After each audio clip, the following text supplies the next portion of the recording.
Bonjour à tous, épisode 1. Bonjour, Enoch Cristal. Donc, je viens à vous pour développer ce premier sujet qui est fort intéressant, l'Apocalypse de Jean. Pour beaucoup d'entre nous, croyants et non-croyants, sachants et non-sachants, ou croyants tout court, tous les habitants de la Terre, bien sûr, nous connaissons les premiers sceaux, les trompettes, la colère de Dieu, la culpabilité de l'homme qui n'a pas voulu reconnaître Dieu. Qu'est-ce qu'on doit comprendre de tout ça? Qu'est-ce qu'on peut dire de tout ça? Est-ce qu'on peut développer un sujet si compliqué, si complexe? Même les grands sages de toute religion confondue, que ce soit dans l'islam, que ce soit chez les Yéhoudim, voilà, chez le peuple juif, et que ce soit dans la chrétienté, c'est l'Apocalypse, c'est quelque chose de très, très, très, très, très, très profond. Ça parle beaucoup en code. Alors, je vais être très direct. Je vous l'ai déjà dit, je suis pas religieux. Mais j'ai eu l'opportunité, comme tout le monde pourrait le faire, s'il est passionné et qu'il aime la recherche et être en quête de vérité. J'ai étudié certains textes pas cachés que tout le monde peut connaître, de la Torah, du Tanakh, qu'on appelle grossièrement la Bible, mais c'est pas le Premier Testament, c'est la Torah tout court. Et ce qui est assez impressionnant, c'est que j'ai commencé mes études par l'Évangile. J'avais ma première base était l'islam par rapport au Coran, aux prophètes. J'avais pas compris que c'était des prophètes issus du Premier Testament, de la Torah. Quand j'ai compris que j'ai voulu échanger avec mes frères parce que j'étais du monde de l'islam, j'ai compris que il y avait une espèce d'hypocrisie, de mensonge. Donc, j'ai préféré en sortir parce que le libre arbitre, voilà, c'est avoir le choix de quitter quand on voit quelque chose qu'on n'aime pas, eh ben, on ne le pratique plus. Voilà. On sort de cette soumission parce qu'on n'a pas envie que notre énergie soit ramenée à ce genre de choses très basses niveau énergie et vibration. Pour certains qui comprennent ce que je dis, je parle grossièrement de péché ou de faute, mais ce sont des basses vibrations, ce genre de choses. Je m'y intéresse pas trop. Pour moi, le péché, c'est des vibrations très basses. Voilà. C'est une nature animale dans laquelle on veut nous enfermer. Donc, ces textes que j'ai étudiés au début, c'était au niveau du Coran. Après, j'ai bifurqué sur l'Évangile. Au bout de quelques années, quand même, au bout de 15 années, je suis resté 5 6 ans sur l'Évangile. Et après, je suis passé à la Torah, au Tanakh, en croisant des textes du Zohar. Et là, j'ai été impressionné. Parce que quand j'avais lu l'Évangile, je sais pas si cela l'a fait à tout le monde, mais quand on lit l'Évangile, on comprend rien à l'Apocalypse. On ne sait pas de quoi il parle, on ne comprend pas les références, il n'y a que des codes dedans. Et comme l'Apocalypse de Jean est écrit, la révélation, c'est pas l'Apocalypse, mais c'est la révélation. Quand il y a Apocalypse, tout le monde dit fin du monde, ça y est. Non, c'est pas ça. Apocalypse, tout le monde le sait, je vais pas me répéter, tout le monde le sait. On sait ce que ça veut dire. Voilà. Tout se révèle. Toute la noirceur de ce qu'on veut pas affronter se révèle. Voilà. Nous sommes comme des diamants, mais au bout d'un moment, nous savons que nous avons été salis et nous avons traîné dans la boue et dans la merde, excusez-moi du terme. Et pour cela, cette révélation est là pour ça. Exactement, éclairer les choses, faire jaillir ce qui est caché, révéler ce qui est caché à la lumière. Voilà. Donc l'Apocalypse est très complexe à comprendre, à étudier. Et ceux qui l'étudient se gardent bien de l'exposer au grand jour. Parce que c'est pas des sujets que tout le monde est prêt à entendre. Oui, ça fait peur. Parce que ça nous met dans une certaine accusation de culpabilité. On n'a pas bien fait les choses. On n'a pas fait notre job. Donc Dieu vient régler les comptes. Vient faire l'état des lieux. Et le proprio, il n'est pas content. Je ne blasphème pas notre père ou notre mère. Peu importe où on se place, qu'il soit père ou mère, Dieu est les deux en même temps. Mais quand il va faire l'état des lieux, tout le monde, même le plus grand érudit, même le plus saint des hommes, il n'y a aucun saint. Qu'est-ce qu'il va dire? J'ai compris l'Apocalypse. Non. L'Apocalypse, pour la comprendre, c'est pas un dogme religieux ce que je vous dis. C'est juste une compréhension naturelle. Il faut juste avoir la lecture de la Torah pour pouvoir comprendre ce que dit la révélation. Parce que ce qu'on oublie de dire, c'est que ça a été traduit par les Romains, par les Grecs, en grec, après en romain. Mais si vous lisez l'Apocalypse, la révélation, excusez-moi, en hébreu, je vous le dis tout de suite, c'est pas l'Apocalypse que vous lisez en phonétique, même avec le livre bleu qui est très bien illustré par une édition hébraïque. Ça rend pas le rendu, le français et le latin, français-latin, la traduction du français-latin n'est pas exacte sur certains termes. Et croyez-moi que ça change tout.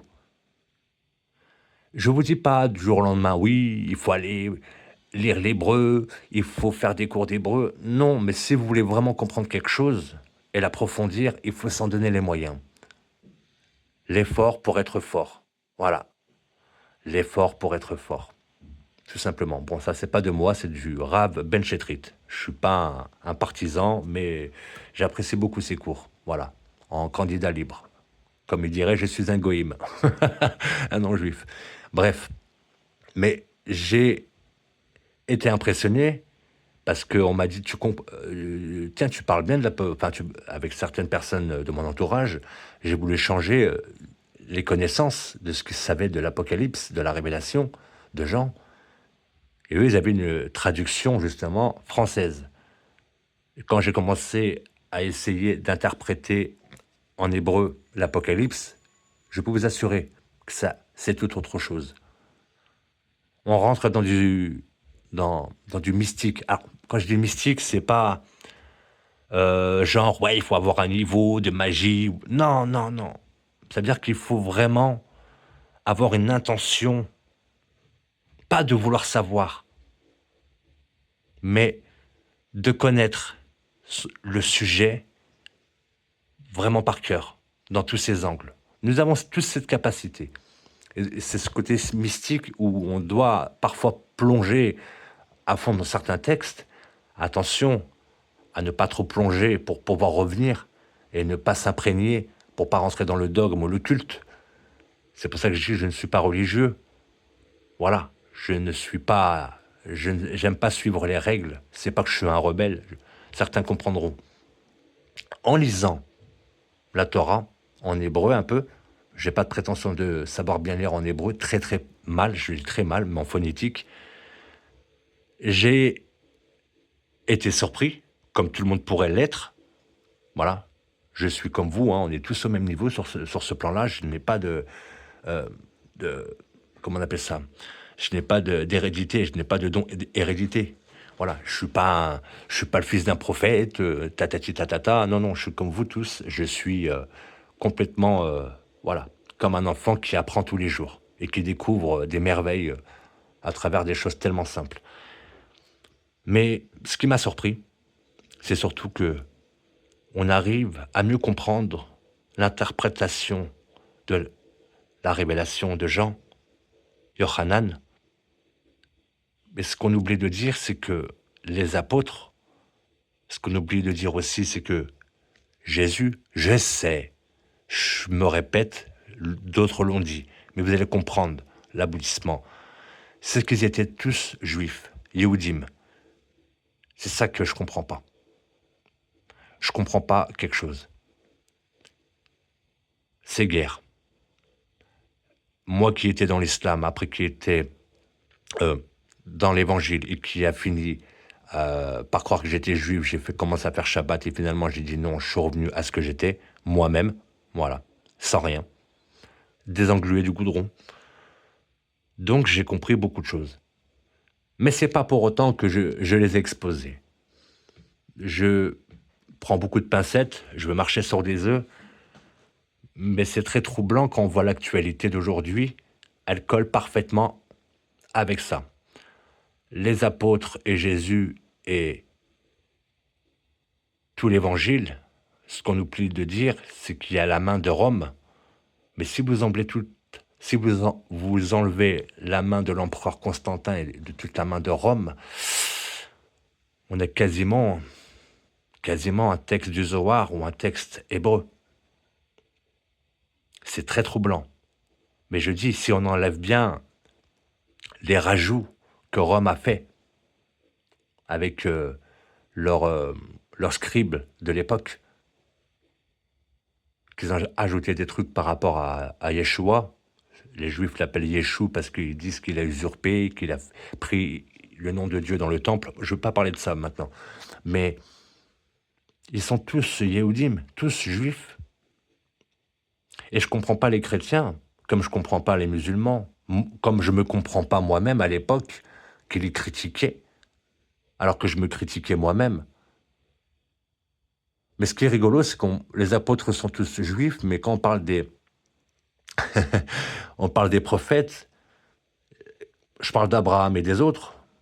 Ce qui est rigolo, c'est que à aucun moment ils parlent de leur identité. On en a rien à faire limite. Ils affirment pas oui, je suis juif, hébreu, je suis musulman, je suis chrétien, je suis le premier des hommes. Il affirme rien de tout ça. Il est ce qu'il est. De Abraham, il devient Abraham. Ça prend tout son sens. Je vous le dis, c'est pas religieux ce que je dis. Abraham, Yitzhak, n'était pas encore juif. Est-ce que vous comprenez ce que je dis? C'est à partir de Jacob que les 12 tribus sont apparues. C'est un sujet facile à comprendre, mais pour comprendre ça, quand vous faites genre des embargos, quand genre vous faites on va pas acheter ça, parce que c'est les juifs qui le produisent, il n'y a rien de juif, tout est humain. C'est juste encore une fois de la magie, de la poussière aux œufs. On met encore une arme en plus entre l'homme et l'homme, entre l'homme et la femme. On met toujours un ennemi, on met toujours un dissident, toujours un agresseur, toujours un provocateur. Est-ce que vous comprenez? Est-ce que, quand le bouddhisme a émergé, ils sont partis conquérir au nom de Bouddha? Non. Il y a beaucoup d'exemples à prendre sur le bouddhisme. Pas tout, à mon goût. Mais la méditation est très bonne. D'ailleurs, je suis surpris, j'ai lu quelques livres où on sait que Jésus disparaît à un certain moment et il revient après 30 ans. On ne sait pas où il est. Il est en Inde. Et il est en Égypte. Incroyable. Et il revient avec toutes ses capacités à lui. La seule différence de Yeshua, Jésus, le Christ, le Fils de Dieu, peu importe comment vous l'appelez, déjà, il est comme nous. C'est notre frère. Il est notre frère, notre bien-aimé, ça ne me dérange pas de le dire. Il n'y a aucune connotation religieuse. Mais ce qu'il faut bien comprendre de Jésus, de Yeshua, c'est qu'il avait toute sa mémoire. Bien sûr, comme toute âme qui descend dans un corps humain, il a dû avoir l'apprentissage du langage. avec des dons d'accélération, si je puis dire. Mais il savait qui il était. Nous tous, quand on se lève le matin, on a tous eu, à un moment de notre vie, je suis qui en fait? Derrière ce corps, derrière cette lumière, derrière mes yeux là. C'est qui est derrière? C'est qui cette âme qui parle? C'est quoi cette chose qui s'exprime à travers cette chair? Ben c'est vous. Qui suis-je? Qui suis-je? Je suis une lumière. C'est quoi une lumière? Une âme, une partie de Dieu, une pièce. Nous sommes tous une pièce de Dieu. Lui, Jésus, je dis pas qu'il était le centre, le cœur. Je vais pas le mettre sur un piédestal. C'est pas ça qu'il a voulu faire comprendre à nous tous. Jésus disait, ce que je fais, vous êtes capable de le faire. Sauf que moi, dans mon plan de vie, j'ai voulu garder ma mémoire. Donc, quand j'ai franchi cette barrière où on a l'oubli de la mémoire, l'oubli de l'âme, où on perd toute notre mémoire passée de qui on est, et on s'incarne dans ce corps. Parce qu'on descend. Comme vous imaginez bien, c'est bien ce que vous imaginez, c'est réel. Vous êtes une lumière qui n'est pas matière. Vous n'êtes pas physique, on passe à travers vous. Si je puis dire comme un fantôme. Mais vous êtes, on est, nous sommes tous un éclat d'amour. Voilà c'est quoi, si on cherche vraiment un nom.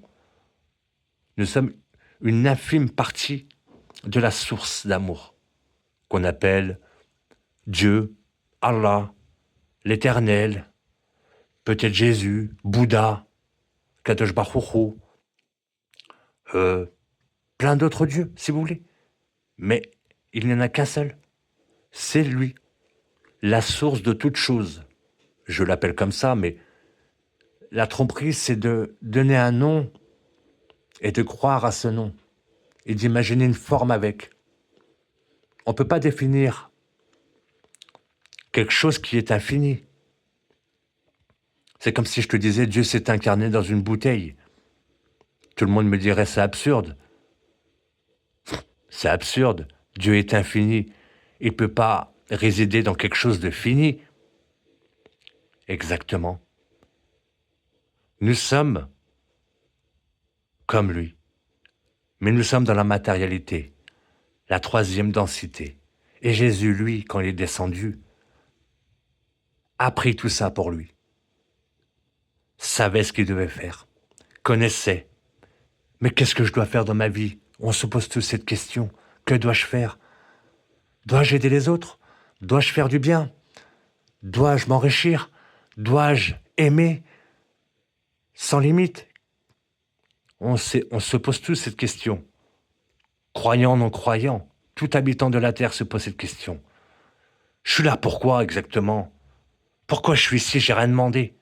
On est tous avec ces genres de questions. Ben, lui, Jésus savait. Voilà pourquoi aujourd'hui, toutes les religions, toutes les races, les langues, les tribus, les cultures parlent de lui. Parce qu'il était le seul à être conscient, le seul à savoir qu'il était en haut. Pas un Dieu comme nous, un être d'amour et de lumière. Non avec des ailes et une auréole, comme il nous plaît de le faire voir, en nous faisant passer pour des impurs et lui, quelque chose de pur. Il est descendu pour nous faire comprendre qu'il se mettait aussi à notre niveau, qu'il comprenait. En faisant ça, il a voulu qu'on recouvre la mémoire. Quand il a dit « Je suis le chemin, la vie, la vérité », quand il dit après « Nul ne peut passer par le Père sans passer par moi », les gens ont très mal compris ça. Les religions ont très mal compris ça. Qu'est-ce qu'il voulait dire? Purifiez-vous. Sortez du monde. Je ne vous demande pas d'être religieux, mais on vous a comment dire? On vous a conditionné à vous faire croire que d'être quelqu'un de bien, de bon, c'est vous coller une étiquette d'homme saint et toute cette machination, cette image imaginaire, ce scénario, comme un film. Le film est fini. Arrêtez, posez votre costume. C'est bon, caméra est coupée. Le film est fini. Revenez ce que vous étiez avant ce film. C'est ça qui nous dit Jésus. Que celui qui veut être comme moi, que celui qui veut se rappeler qui il est, qu'est-ce qu'il habite, et sa vraie nature, que celui-là me suive, qu'il emprunte mon chemin, ma vie et ma vérité. Mais les gens disent, ah, sa vérité. C'était pas sa vérité. Mais il l'a dit pour les grandes masses, en disant, vous comprendrez quand vous ferez cela, que vous êtes idem à moi-même. Je ne suis pas au-dessus ou en dessous de vous. Nous sommes pareils, de la même nature, de la même source d'amour. Oui, du Saint béni soit-il, de l'Éternel, de Yarabbi, de Jésus, Dieu, si vous voulez. On a tellement de noms, tellement d'appellations. Pour certains, c'est un respect. Pour d'autres, c'est une peur. Je ne crains pas Dieu. Dieu m'a pas créé pour que je le crains.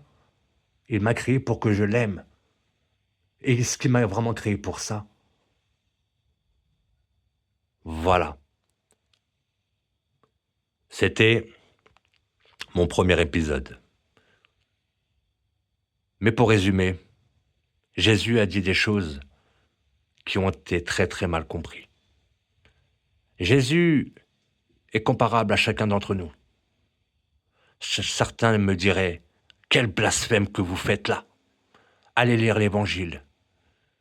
Je connais tout ce mépris, tout ce dogme, tout cet entêtement. Avoir tel esprit, après un autre esprit, et après un autre esprit, et revenir au premier esprit qu'on avait, parce qu'on ne trouve pas de réponse. On a l'impression de tourner en rond. Car on a rajouté beaucoup de choses dans les écrits divins ou sacrés. Ils sont sacrés parce que c'est des choses qui nous libèrent de nos prisons matérielles, de nos peurs primaires. Et Jésus a voulu faire ça. Mais vous imaginez bien qu'à l'époque, c'est pas permis. Oh purée, il va bousiller notre business, celui-là. On va perdre beaucoup de richesses, on va perdre beaucoup de pouvoir. Le pouvoir. On en parlera aussi de ça. Ce qui nous a mené à tout ça aujourd'hui. Le pouvoir, croyant que l'autre pourrait faire mieux, pouvait faire mieux. Un homme ne peut pas faire mieux qu'un homme. Oui, comme a dit Dieu à David, si je me rappelle bien, excusez-moi les Yehudim si je me trompe, quand les Juifs ont embrassé la Torah et l'ont acceptée, les nations se sont irritées. Les nations se sont irritées, car ils ont méprisé ce que Dieu leur donnait, leur Père, notre Père. Nous avons juste vu une identité juif. On n'a pas vu des hommes. Mais certains diraient, ouais, c'est des Atlantes, c'est des... oh là là, il y a tellement de variantes aujourd'hui. Il y a tellement de variantes où c'est des, je sais pas quoi, les nouvelles races, là, apparemment, qu'on construit les pyramides, là. On en parlera de ça aussi. Mais le message de Jésus a été énormément erroné. Même dans l'islam, Sidi Aïssa ou Moussa, je ne sais pas comment on l'appelle, je ne me rappelle plus, excusez-moi, je crois que c'est Sidi Aïssa, on le, on le considère comme un prophète. C'est pas un prophète, C'est un homme sage comme toi, moi, toutes les femmes, tous les hommes qui cherchent de la de l'équilibre en soi, pas de la sainteté, ces choses, religieuses qui nous enferment en nous-mêmes et qui nous font croire qu'on doit être meilleur que les autres. Non, on est tous pareils. On doit trouver cet équilibre. On doit faire fermer sa bouche à cet ego en nous-mêmes. Quand on voit quelqu'un qu'on n'aime pas en apparence, on a ces pensées bizarres. Tu m'étonnes qu'on a tué Jésus, qu'on l'a pris sur une croix, et que vous avez pris cette croix, ou qu'on ait pris cette croix, excusez-moi, je porte personne en accusation, qu'on ait pris cette croix, et qu'on l'ait mis en croyance pour nos péchés que Jésus a portés. Franchement, franchement, est-ce que si tu perds ton enfant dans un accident de voiture, la voiture complètement explosée par l'impact du corps de ton gosse, je vais aller très loin, excusez-moi, tu porterais la carrosserie autour de ton cou, en souvenir de ce moment-là, pour pas oublier, comme on dit? Bah, la croix, c'est pareil. Le signe que tu portes. Oui, le Fils, le Saint-Esprit. Oui, oui. Oui, le Père, le Fils et le Saint-Esprit. Faut vous libérer de ça. C'est une fausse doctrine. Si il est le Fils de Dieu, vous rappelez tous les jours à Dieu qu'il a perdu son Fils sur la croix. Et je veux pas dire vous, je veux dire nous disons tous. Comme ça, je me porte accusation à moi-même aussi. Il n'y a pas de raison, on est tous pareils. Je dis tous les jours, si je portais une croix autour du cou, je dirais tous les jours à la création, tu te rappelles? Regarde ce que je porte autour du cou. Regarde ton fils crucifié. Et on est toujours au même stade.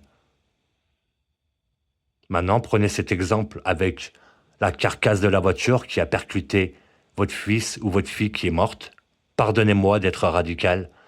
Et de porter ça tous les jours, en souvenir de votre enfant. Mais si votre enfant est au ciel, qu'est-ce qu'il doit dire? Quoi? Je ne suis que ça pour elle. Donc, il n'est que ça, Jésus, pour nous. Quelqu'un de sacrifié. Ça va faire 2024 ans qu'on sacrifie ses préceptes et son enseignement, en plus de l'avoir crucifié. Il a été ressuscité, car il l'a dit. Mais ce qu'il a dit, c'est qu'on est tous capables de le faire. Et c'est là qu'on a employé les grands moyens. Eh ouais. Manipulation de masse, endormissement, et tout le toin-toin. Je ne veux pas rentrer dans les détails parce que je n'ai pas envie d'être coupé. Merci beaucoup. Et j'attends vos questions. J'attends vos questions ou voilà vos suggestions pour des prochaines vidéos. Voilà. Je vous remercie de votre écoute. Je vous souhaite une très très bonne journée, une très bonne semaine. À très bientôt. Peut-être je ferai une vidéo en fin de journée. Merci de m'avoir écouté. Très bonne journée à vous.